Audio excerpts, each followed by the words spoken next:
जय हिंद प्यारे साथियों, आप सभी का स्वागत है ज्ञानपीठ जीके पॉइंट के इस यूट्यूब चैनल पर।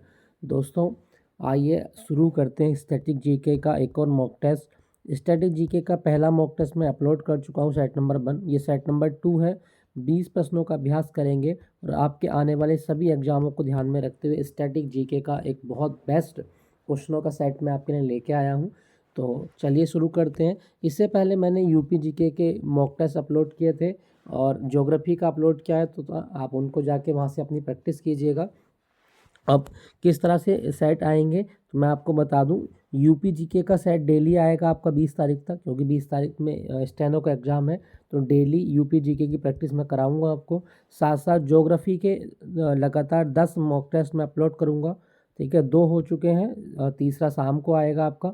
और अभी स्टैटिक जीके जो होगा वो मॉर्निंग में आया करेगा, डेली स्टैटिक जीके मॉर्निंग में। और बीच बीच में आपकी पॉलिटी की क्लास, हिस्ट्री की क्लास मैं सब कवर कराऊंगा। तो आप निश्चिंत होकर तैयारी कीजिएगा। और चलिए पहले प्रश्न की बात करते हैं। पहला प्रश्न क्या कहता है दोस्तों? पहले प्रश्न में कहा गया है, एशियाटिक सोसाइटी ऑफ बंगाल की स्थापना सन 1784 में किसके द्वारा की गई? दोस्तों, अगर हम बात करें एशियाटिक सोसाइटी की, तो इसकी स्थापना की गई थी। ऑप्शन है Warren Hastings, William Jones, Jonathan Duncan या जेम्स प्रिंसेप। दोस्तों, सही जवाब होगा William Jones. Sir William Jones के द्वारा एशियाटिक सोसाइटी ऑफ बंगाल की स्थापना की गई थी। और इस जो सोसाइटी का उद्देश्य था वो क्या था?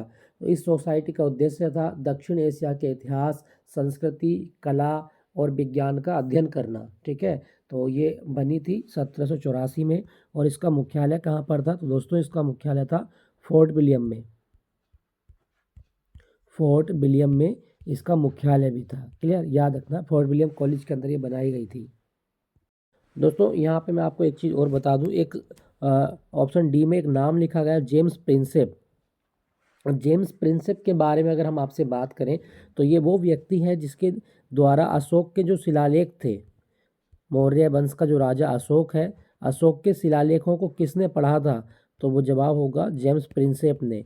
और जेम्स प्रिंसेप ने ही अशोक के शिलालेखों की लिपि, ब्राह्मी और खरोष्टी को पढ़ के बताया कि अशोक को क्या बोला जाता था, प्रियदर्शी कहा जाता था। तो ये आप ध्यान रखना, अशोक के शिलालेखों की लिपि जो ब्राह्मी और खरोष्टी थी वो किसने पढ़ी है? जेम्स प्रिंसेप ने इसको पढ़ा था। और उसी ने बताया कि अशोक का नाम प्रियदर्शी भी था। क्लियर दोस्तों?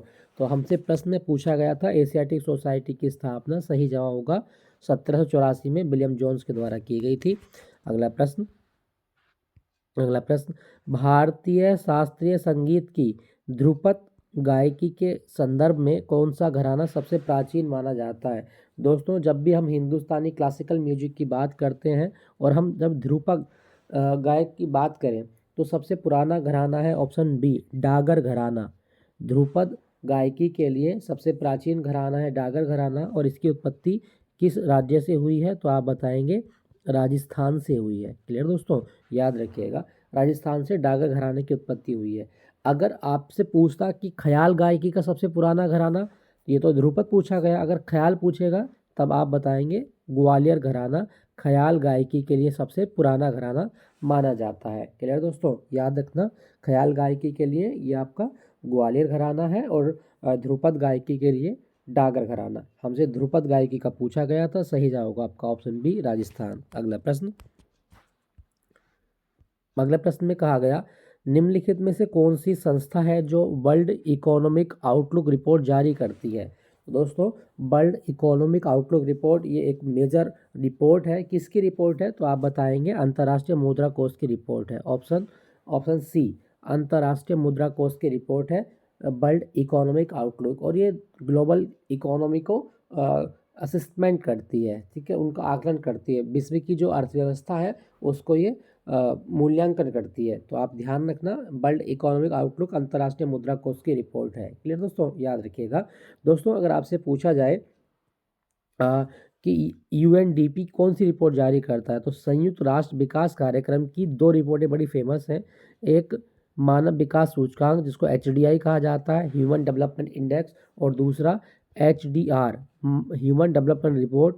और एक रिपोर्ट और ये देता है MPI, multi dimensional poverty index. तो ये 3 रिपोर्ट बड़ी फेमस हैं और इसमें सबसे इम्पोर्टेंट है HDI, मानव विकास सूचकांक कौन जारी करता है? तो आपका जवाब होगा संयुक्त राष्ट्र विकास कार्यक्रम मानव विकास सूचकांक जारी करता है। तो दोस्तों ये बहुत इंपॉर्टेंट है, स्टार मैंने इसीलिए मार्क किया है, तो आप इसको टिक कर लीजिएगा HDI के बारे में। ठीक है दोस्तों यहाँ पे लिखा गया है ऑप्शन ए में वर्ल्ड बैंक।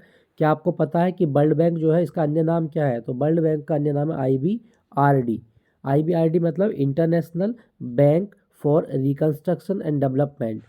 ठीक है, international bank for reconstruction and development ये वर्ल्ड बैंक का दूसरा नाम है। ठीक है दोस्तों, प्रश्न की बात करते हैं तो प्रश्न में कहा गया था वर्ल्ड इकोनॉमिक आउटलुक रिपोर्ट, सही जवाब होगा अंतर्राष्ट्रीय मुद्रा कोष। क्लियर दोस्तों, चलिए अगले प्रश्न की ओर बात करते हैं। क्वेश्चन संख्या 4, क्या कहा गया है दोस्तों?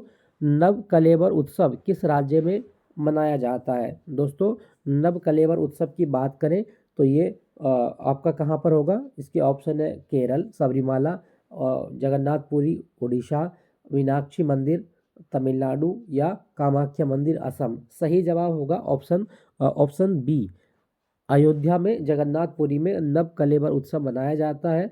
ठीक है दोस्तों, इसमें क्या होता है कि भगवान जगन्नाथ और जो उनके भाई बहन होते हैं उनकी जो पुरानी मूर्तियां होती हैं लकड़ी की, उनको उनकी जगह नई मूर्तियों की स्थापना की जाती है। तो नव कलेवर उत्सव ये आपका उड़ीसा में भगवान जगन्नाथ के सम्मान में मनाया जाता है और ऐसा कहा जाता है कि जगन्नाथ के पुनर्जन्म की घटना को ये याद दिलाता है। ठीक है दोस्तों, याद रखिएगा। अच्छा दोस्तों, क्या उड़ीसा में कोई और त्यौहार भी होता है? जी हाँ, तो आप याद रखना, उड़ीसा में एक त्यौहार होता है नुआखाई जुआर।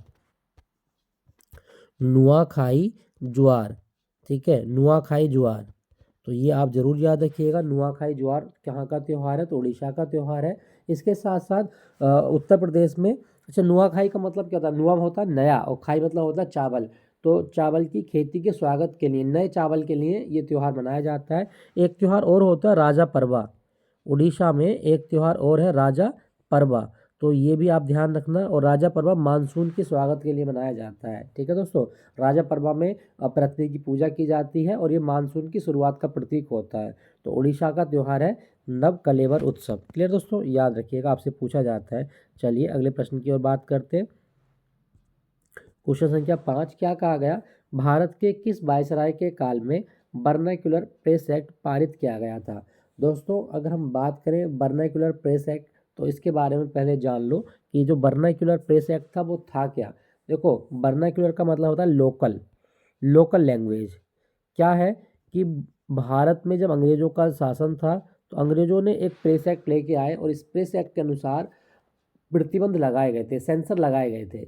इसमें क्या सेंसर था कि अगर कोई न्यूज़पेपर या कोई पत्रिका भारतीय भाषा में छपती है, भारत की लोकल भाषा में छपती है और उसमें क्रिटिसाइज़ किया जाता है अंग्रेज़ों को, अंग्रेज़ों की आलोचना की जाती है, तो उसको बैन लगा दिया जाएगा, उसको बंद कर दिया जाएगा, उस पर पेनल्टी लगा दी जाएगी। यही था वर्नाक्युलर प्रेस एक्ट और ये केवल और केवल भारतीय भाषाओं में छपे पत्र पत्रिकाओं समाचार पत्रों के लिए था। ठीक है, अंग्रेजी भाषा में अगर कोई अखबार छपेगा तो उसके लिए ये नहीं था। और ये किसने लगाया था? सही जवाब होगा आपका ऑप्शन बी, लॉर्ड लिटन के द्वारा वर्नाक्युलर प्रेस एक्ट लगाया गया था। ठीक है दोस्तों, याद रखना। अच्छा, इसको रिपील किसने किया था? तो अगर आपसे क्वेश्चन पूछे कि वर्नाक्युलर इनेक्ट किसने किया, तो इनेक्ट किया था लिटन ने, और रिपील किसने किया? तो रिपील बाय रिपन, लिटन ने इसको लगाया था और इसको रिपील मतलब ख़त्म किसने किया था? तो आप बताएंगे लॉर्ड रिपन के द्वारा वर्नाक्युलर प्रेस एक्ट जो था ये ख़त्म कर दिया गया था 1881 में। ठीक है दोस्तों, तो वर्नाक्युलर प्रेस एक्ट आप समझ गए होंगे। ठीक है, क्वेश्चन दोनों तरफ से पूछ सकता है कि वर्नाक्युलर प्रेस एक्ट किसने लगाया था, लिटन ने, और किसने ख़त्म किया था, रिपन ने। लिटन और रिपन दो अलग अलग व्यक्ति हैं। ठीक है दोस्तों, याद रखिएगा। चलिए अगले प्रश्न की बात करते हैं। अगला प्रश्न में कहा गया गोल्डन थ्रेशोल्ड कविता संग्रह के रचयिता कौन है? दोस्तों गोल्डन थ्रेशोल्ड जो कविता है वो किसका संग्रह है? सही जवाब होगा आपका ऑप्शन बी, सरोजिनी नायडू। सरोजिनी नायडू को भारत की कोकिला कहा जाता है, नाइटिंगेल ऑफ इंडिया इसको कहा गया है, तो ये भी आप ध्यान रखना, नाइटिंगेल ऑफ इंडिया किसको कहा गया? तो सरोजिनी नायडू को कहा जाता है। क्यों कहा जाता है? क्योंकि इनकी जो कविताएं थी वो बहुत ज़्यादा सरस होती है, लय होती है उनमें, और इसीलिए इनको नाइटिंगेल कहा गया है। तो गोल्डन थ्रेशोल्ड सरोजिनी नायडू की कविताओं का संग्रह है। दोस्तों सरोजिनी नायडू के बारे में आप याद रखना, ये उत्तर प्रदेश की पहली राज्यपाल थी, first governor of Uttar Pradesh, तो ये आप ध्यान रखिएगा, आपसे पूछा जा सकता है, सरोजिनी नायडू। और मैं आपको बता दूं, जब गांधी जी ने ना नमक सत्याग्रह किया था, दांडी मार्च किया था, तो दांडी मार्च में महिलाओं की जो 500 का पहले पुराना नोट था ना, उसमें दांडी मार्च को दिखाया गया था। तो दांडी मार्च के दौरान महिलाओं की टुकड़ी को किसने लीड किया था, वो थी सरोजिनी नायडू। क्लियर दोस्तों, याद रखना। दोस्तों यहाँ पे लिखा गया एनी बेसेंट। एनी बेसेंट जो है ये आयरलैंड से आई थी, ये भी आप ध्यान रखना, आयरलैंड की हैं ये। और मैं आपको बता दूं, इन्होंने भारत में होम रूल लीग शुरू की थी। होम रूल लीग 1916 में शुरू की गई थी इनके द्वारा। और इनके द्वारा भारत में और क्या किया गया था, तो आप बताएंगे 1917 में ये कलकत्ता सेशन में आईएनसी की अध्यक्ष भी बनी थी। तो भारतीय राष्ट्रीय कांग्रेस की अध्यक्ष बनने वाली पहली महिला कौन थी, वो थी एनी बेसेंट। क्लियर दोस्तों, याद रखिएगा, आपसे पूछा जाता है। दोस्तों यहाँ पे लिखा गया महादेवी वर्मा। महादेवी वर्मा को आधुनिक हिंदी साहित्य की मीरा कहा जाता है। तो आधुनिक हिंदी साहित्य की मीरा किसको कहा गया, आधुनिक हिंदी साहित्य की मीरा कहा जाता है महादेवी वर्मा को, की मीरा महादेवी वर्मा। क्लियर दोस्तों, याद रखिएगा। और महादेवी वर्मा को ज्ञानपीठ अवार्ड मिला था 1982 में। और किस कृति के लिए मिला, तो इनकी कृति थी यामा। यामा के लिए इनको ज्ञानपीठ अवार्ड दिया गया है। क्लियर दोस्तों, याद रखिएगा। चलिए अगले प्रश्न की ओर। हमसे पूछा गया था प्रश्न में, the golden threshold Sarojini Naidu की कविताओं का संग्रह है। अगला प्रश्न, किस देश को द लैंड ऑफ 1000 लेक्स कहा जाता है, 1000 झीलों की भूमि किस देश को कहा जाता है। आपके ऑप्शन है फिनलैंड, नॉर्वे, स्विट्जरलैंड या कनाडा। दोस्तों इसका सही जवाब नॉर्वे बिल्कुल भी नहीं है, इसका सही जवाब है फिनलैंड।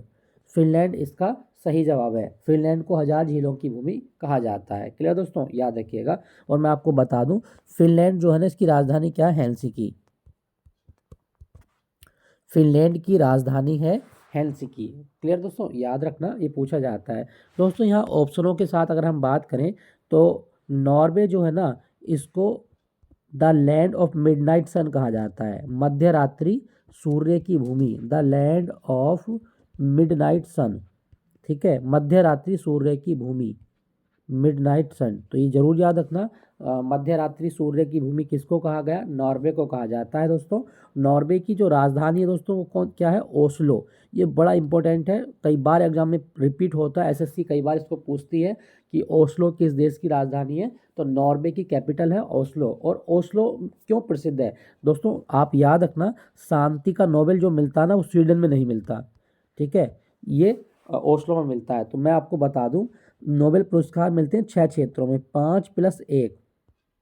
ये जो 5 नोबेल है ना, वो स्वीडन में मिलेंगे, स्वीडन की राजधानी स्टॉकहोम में। लेकिन शांति का नोबेल जो मिलेगा, वो मिलेगा नॉर्वे की राजधानी ओस्लो में। क्लियर, याद रखिएगा।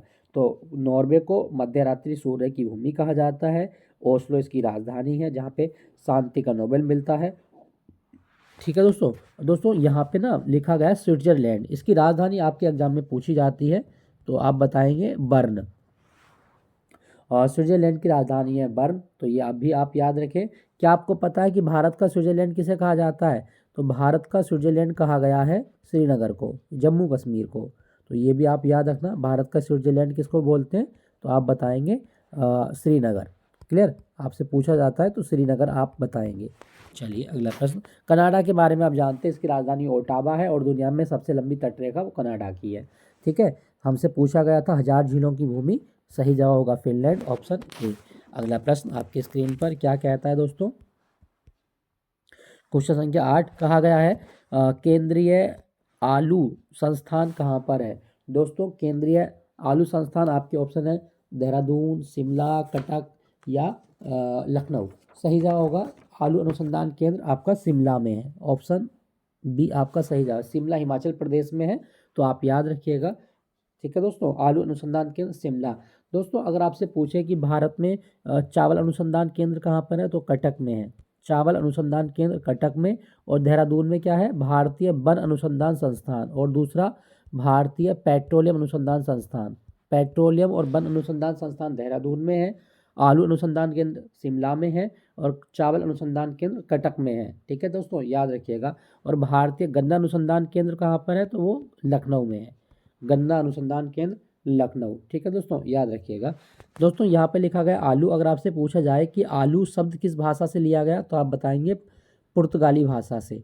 पुर्तगाली भाषा से लिया गया है आलू अनुसंधान केंद्र। नेक्स्ट प्रश्न, विश्व का सबसे पुराना क्रियाशील भाप इंजन कौन सा है?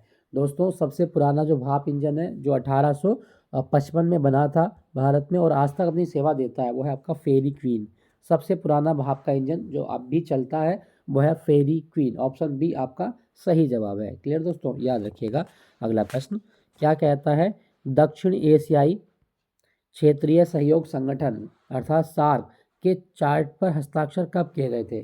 दोस्तों सार्क जो है इसकी स्थापना कब हुई थी, तो आप बताएंगे 8 दिसंबर 1985 को सार्क की स्थापना हुई और इसी दिन इसके चार्टर पर हस्ताक्षर किए गए थे। तो ऑप्शन बी आपका सही जवाब है। सार्क में नेपाल, भूटान, बांग्लादेश, श्रीलंका, मालदीव, पाकिस्तान, अफगानिस्तान और अपना प्यारा भारत सार्क का सदस्य है। ठीक है दोस्तों, और सार्क का मुख्यालय कहाँ पर है, तो काठमांडू में है। सार्क का मुख्यालय काठमांडू में है, तो ये जरूर याद रखना। सार्क की स्थापना हुई थी 8 दिसंबर 1885 को। क्लियर दोस्तों, चलिए अगले प्रश्न की बात करते हैं। अगला प्रश्न, भारत में स्थानीय स्वशासन का जनक कौन है? तो दोस्तों भारत में जो लोकल सेल्फ गवर्नमेंट है उसका जनक माना गया लॉर्ड रिपन को। ऑप्शन बी आपका सही जवाब है, लॉर्ड रिपन। क्लियर दोस्तों, याद रखिएगा। ऑप्शन बी आपका सही जवाब है। दोस्तों अगर आपसे पूछा जाए कि भारत में रेलवे का जनक कौन है, तो आप बताएंगे लॉर्ड डलहौजी। भारत में जो पहली रेल चली थी 1853 में, वो डलहौजी के टाइम में चली थी। भारत में पहली टेलीग्राफ सेवा शुरू की गई थी, तो वो भी डलहौजी के टाइम में शुरू की गई थी। और भारत में और क्या इसने कराया था, तो डाक सेवा की शुरुआत भी कराई थी। भारतीय डाक का जनक भी लॉर्ड डलहौजी को माना जाता है, तो ये भी आप याद रखेंगे। ठीक है, डलहौजी के टाइम में रेल, टेलीग्राफ और डाक सेवाएं शुरू की गई थी। और डलहौजी अपनी जाना जाता है राज्य हड़प नीति के लिए, डॉक्ट्रिन ऑफ लैप्स के लिए जाना जाता है। ठीक है दोस्तों, याद रखिएगा। हमसे प्रश्न में पूछा गया था स्थानीय स्वशासन का जनक लॉर्ड रिपन है। अगला प्रश्न, भारतीय संविधान में उद्देश्य प्रस्ताव किसके द्वारा पेश किया गया? दोस्तों उद्देश्य प्रस्ताव की अगर बात करें तो ये भारतीय संविधान की प्रस्तावना का आधार माना जाता है और इसको 13 दिसंबर 1946 को संविधान सभा में पेश किया गया था बाई पंडित जवाहरलाल नेहरू। तो पंडित नेहरू के द्वारा ये पेश किया गया था। ठीक है दोस्तों, याद रखिएगा। तो सही जवाब होगा पंडित जवाहरलाल नेहरू के द्वारा उद्देश्य प्रस्ताव पेश किया गया था।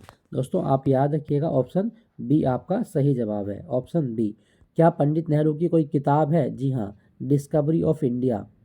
डिस्कवरी ऑफ इंडिया ये पंडित नेहरू की किताब है, ये भी आप याद रखना। एक किताब और आप याद रखें, वो है आपकी डॉक्टर राजेंद्र प्रसाद की, और इनकी किताब का नाम है इंडिया डिवाइडेड। इंडिया डिवाइडेड पुस्तक किसने लिखी? डॉक्टर राजेंद्र प्रसाद ने लिखी है। ठीक है दोस्तों, याद रखिएगा। अगला प्रश्न, अगला प्रश्न, हॉर्नबिल महोत्सव भारत के किस उत्तर पूर्वी राज्य में मनाया जाता है? दोस्तों हॉर्नबिल जो होता है ये पूर्वोत्तर भारत का एक बहुत ही प्रसिद्ध त्यौहार है और ये हर साल 1 से 10 दिसंबर तक नागालैंड में नागा ट्राइब के द्वारा मनाया जाता है। सही जवाब होगा आपका ऑप्शन बी, हॉर्नबिल त्यौहार नागालैंड में होता है। ठीक है दोस्तों, याद रखिएगा। नागालैंड, नागालैंड भारत का राज्य कब बना था? तो 1 दिसंबर 1963 को नागालैंड भारत का 16वां राज्य बना था। ठीक है, 1 दिसंबर 1963 को 16वां राज्य बना था नागालैंड। क्लियर, और नागालैंड का सबसे प्रसिद्ध त्यौहार है हॉर्नबिल।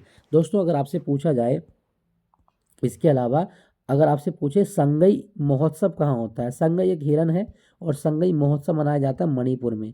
ये बहुत बार एग्जाम में पूछता है, संगई महोत्सव कहाँ होता है? तो मणिपुर में मनाया जाता है। और मैं आपको बता दूं दोस्तों, यहाँ पे लिखा गया है मिजोरम। मिजोरम का सबसे प्रसिद्ध त्यौहार है चपचारकुट। चपचारकुट मक्का की खेती के दौरान होता है, तो ये भी आप याद रखेंगे। और चपचारकुट के बाद में बता दूं मेघालय, मेघालय का सबसे प्रसिद्ध जो त्यौहार है वह है वांगला, वांगला उत्सव। और दूसरा है नोंग क्रेम, नोंग क्रेम उत्सव। ये कहाँ मनाया जाता है? तो दोस्तों आपका जवाब होगा मेघालय में। तो संगई महोत्सव मणिपुर में, चपचारकुट मिजोरम में, और मेघालय में वांगला और नोंगक्रेम उत्सव मनाए जाते हैं। क्लियर दोस्तों, याद रखना।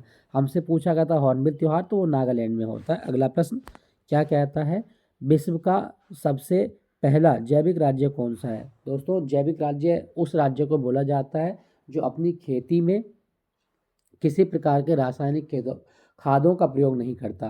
तो विश्व का पूर्णतः जैविक राज्य कौन सा था? सिक्किम। ऑप्शन बी आपका सही जवाब है, सिक्किम।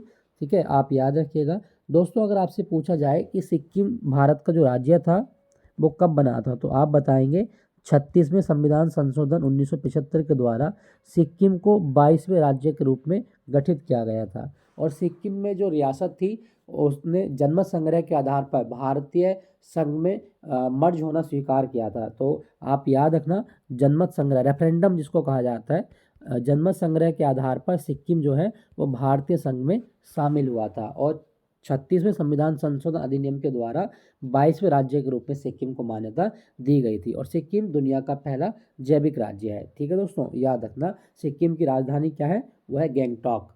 सिक्किम की राजधानी गैंगटॉक। और सिक्किम में ना एक पर्वत चोटी है कंचनजंगा। कंचनजंगा, और कंचनजंगा की जब पूजा की जाती है तो एक डांस होता है, और उस डांस का नाम क्या है? चूफाट। तो चूफाट डांस कहाँ होता है? तो आप बताएंगे सिक्किम में होता है। ठीक है दोस्तों, चलिए अगले प्रश्न की बात करते हैं। अगले प्रश्न, गुलबदन बेगम ने हुमायूं नामा किसके अनुरोध पर लिखा था? दोस्तों हुमायूं नामा जो है यह हुमायूं की जीवनी है, एक तरीके से हुमायूं के जीवन वृत्तांत है इसमें। तो हुमायूं नामा किसने लिखा? गुलबदन बेगम ने लिखा है। लेकिन किसके कहने पर? तो अकबर के कहने पर। ऑप्शन बी आपका सही जवाब है। और ये किस भाषा में लिखा गया है? तो आप बताएंगे फारसी भाषा में। अकबर की बुआ लगती है गुलबदन बेगम। ठीक है, तो आप ध्यान रखना, हुमायूं की सौतेली बहन है, तो इसी ने लिखा था हुमायूं नामा। दोस्तों क्या आपको पता है कि ऐसे दो मुगल बादशाह कौन हुए जिन्होंने अपनी आत्मकथा स्वयं लिखी? तो आप बताएंगे बाबर और जहांगीर। ऐसे दो मुगल बादशाह हुए जिन्होंने अपनी आत्मकथा स्वयं लिखी है। ठीक है, बाबर और जहांगीर। क्लियर, याद रखिएगा। अगला प्रश्न क्या कहता है? अगला प्रश्न, नोकरेक बायोस्फीयर रिजर्व किस राज्य में है? दोस्तों नोकरेक बायोस्फीयर रिजर्व की अगर हम बात करते हैं तो ये गारो पहाड़ियों का हिस्सा है, और ये मेघालय में है। मेघालय, नोकरेक ये मेघालय में है, आप याद रखिएगा। और मेघालय की राजधानी क्या है? शिलोंग है। शिलोंग। शिलोंग को क्या बोलते हैं हम? पूर्व का स्कॉटलैंड बोलते हैं। पूर्व का स्कॉटलैंड। ठीक है, याद रखिएगा, पूर्व का स्कॉटलैंड ये शिलोंग को ही कहा जाता है। क्लियर, चलिए अगला प्रश्न क्या कहता है? अगला प्रश्न, अंतर्राष्ट्रीय परमाणु ऊर्जा एजेंसी अर्थात IAEA का मुख्यालय कहाँ पर है? तो इसका सही जवाब क्या होगा? ऑप्शन है जिनेवा, वियना, न्यूयॉर्क या पेरिस। सही जवाब है आपका ऑप्शन बी, वियना में। वियना ऑस्ट्रिया की राजधानी है, यहाँ पे अंतर्राष्ट्रीय परमाणु ऊर्जा एजेंसी का मुख्यालय है। तो सही जवाब है आपका ऑप्शन बी। अगर आपसे पूछे अंतर्राष्ट्रीय ऊर्जा एजेंसी, तो अब आपका आंसर होगा अंतर्राष्ट्रीय ऊर्जा एजेंसी, तो ये पेरिस में है, पेरिस। ठीक है दोस्तों, याद रखना पेरिस। चलिए अगले प्रश्न की बात करते हैं। अगला प्रश्न, एकता प्रणाली की शुरुआत दिल्ली सल्तनत के किस शासक ने की थी? दोस्तों एकता प्रणाली क्या थी पहले आप जान लो। देखो एकता प्रणाली ये थी, अगर आप राज दरबार में या सेना में अपनी सेवा देते हैं तो आपको सैलरी नहीं मिलेगी। ठीक है, सैलरी नहीं मिलेगी तो आपको क्या मिलेगा? आपको मिलेगा एकता। और एकता क्या होता था? एक प्रकार का जमीन का टुकड़ा होता था, जमीन का टुकड़ा। तो जो सुल्तान है दिल्ली सल्तनत में, वो अपने सैनिकों को, अपने सरदारों को, अपने सेनापतियों को पैसे नहीं देता था, वो उनके नाम ज़मीन दे देता था। और उस ज़मीन से या उस क्षेत्र से जो भी राजस्व, जो भी टैक्स कलेक्शन होगा, वो कौन वसूलेंगे? वो इक्तेदार वसूलेंगे। और इक्तेदार उसका कुछ हिस्सा किसको देंगे? राजकोष में जमा करेंगे। तो यही थी एकता प्रणाली। इसमें सैनिकों को पैसे ना देकर ज़मीन का टुकड़ा दिया जाता था। और एकता प्रणाली को शुरू किया था इल्तुतमिश ने। ऑप्शन बी आपका सही जवाब है, इल्तुतमिश। क्लियर दोस्तों, याद रखेंगे। इल्तुतमिश जो है ये दिल्ली सल्तनत का वास्तविक संस्थापक माना जाता है। और मैं आपको बता दूं, ये मोहम्मद गोरी का गुलाम था, जिसे बाद में किसने खरीद लिया था? ऐबक ने खरीद लिया था, कुतुबुद्दीन ऐबक ने। ठीक है दोस्तों, और एकता प्रणाली को किसने ख़त्म किया था? तो एकता प्रणाली को ख़त्म किया था अलाउद्दीन खिलजी ने। इसने वेतन निर्धारण प्रणाली शुरू की थी। तो वेतन देना स्टार्ट किया था अलाउद्दीन खिलजी ने, और उसी की तर्ज पर आज तक सैनिकों को वेतन दिया जाता है, ना कि ज़मीन के टुकड़े दिए जाते हैं। ठीक है दोस्तों, याद रखिएगा। तो इसका सही जवाब होगा एकता प्रणाली इल्तुतमिश ने शुरू की थी। अगला प्रश्न, भारत के किस प्रधानमंत्री ने पंचायती राज को लोकतंत्र की पाठशाला कहा था? तो दोस्तों पंचायती राज को लोकतंत्र की पाठशाला जवाहरलाल नेहरू के द्वारा कहा गया है। ऑप्शन बी आपका सही जवाब है। ठीक है दोस्तों।